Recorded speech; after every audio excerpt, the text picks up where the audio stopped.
లేక ఊగిసలాడే పడవకున్న బంధం చూడు. ఒడ్డుతోనో నీటితోనో పడవ ముడిపడి ఉండాలి. ఒడ్డుతోనో నీటితోనో పడవ ముడిపడి ఉండాలి. ఎప్పుడే ముడి ఎవరితో పడి పడవ పయనం సాగునో మరి. అందుకే ధ్యానం, అందుకే మౌనం, అందుకే ధ్యానం, అందుకే మౌనం.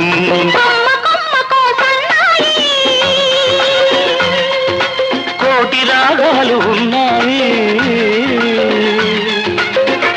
ఏమిటి మౌనం, ఎందుకీ ధ్యానం? మనసులో ధ్యానం, మాటలో మౌనం.